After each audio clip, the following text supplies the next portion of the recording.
Hello student, welcome to the new video session of class 10th, chapter electricity of physics, and today's our topic is Ohm's law. देखो, Ohm's law generally gives the relationship between current and potential difference. Okay, आप सभी को मालूम होगा current को हम I से denote करते हैं एंड पोटेंशियल डिफरेंस को V से. पोटेंशियल डिफरेंस को हम वोल्टेज भी कहते हैं. ठीक है. So according to Ohm's law, at a constant temperature, the current flowing through a conductor is directly proportional to the potential difference across its ends. मतलब if I is the current flowing through a conductor and V is the potential difference. If I is the current flowing through a conductor and V is the potential difference at a constant temperature, then according to Ohm's law, I is directly proportional to V. Okay, I directly proportional to V कब होगा? जब temperature constant रहेगा. ठीक है.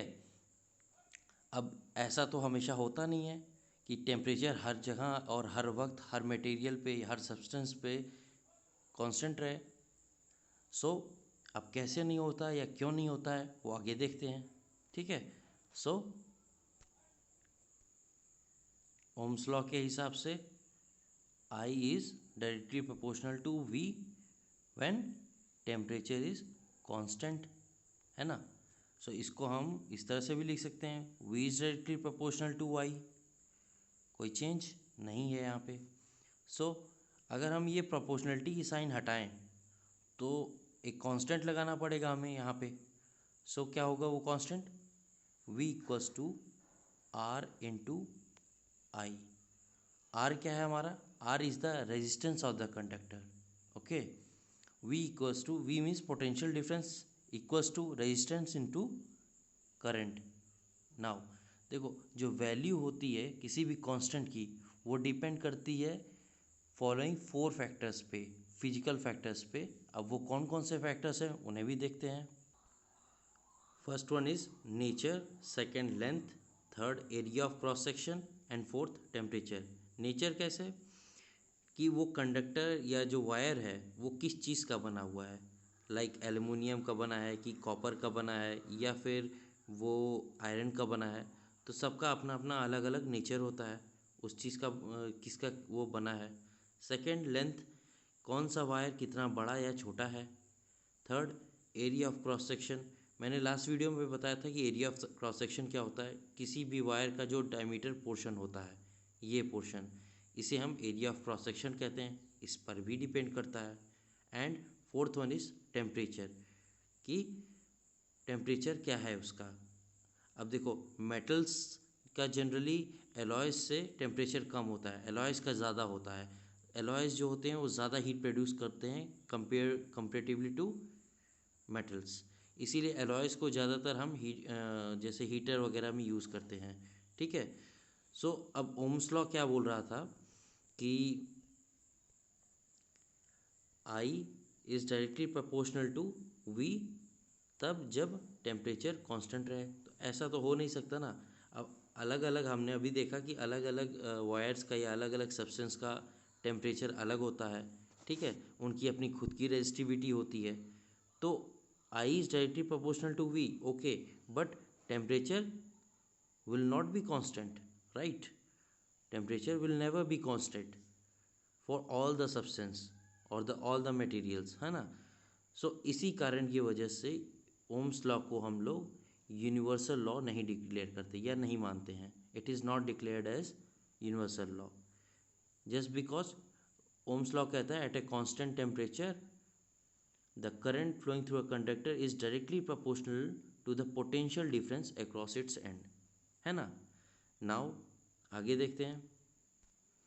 हमने पढ़ा V equals to R into I, means potential difference equals to resistance of the conductor and into current flowing through it.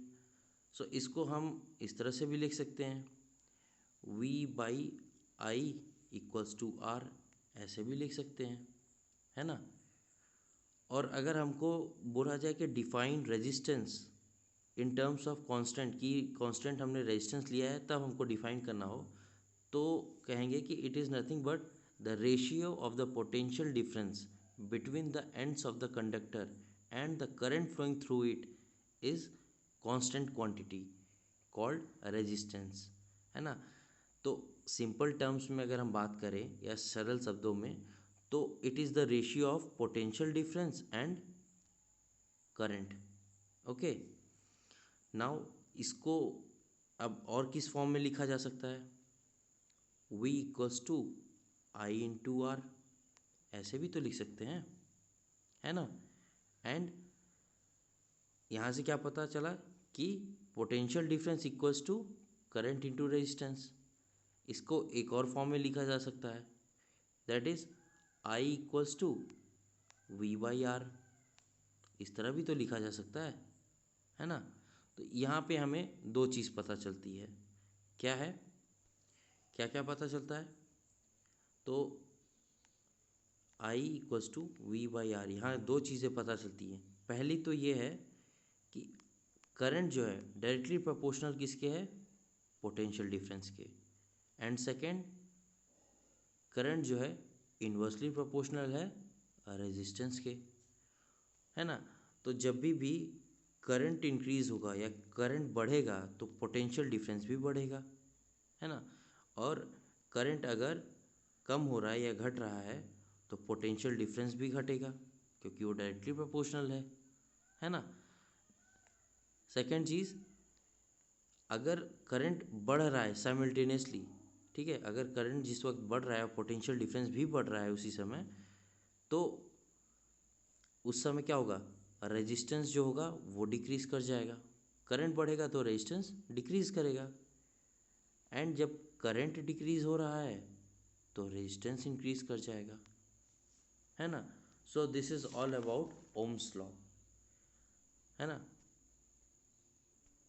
Here the strength of the electric current is given in a given conductor generally depends on two factors.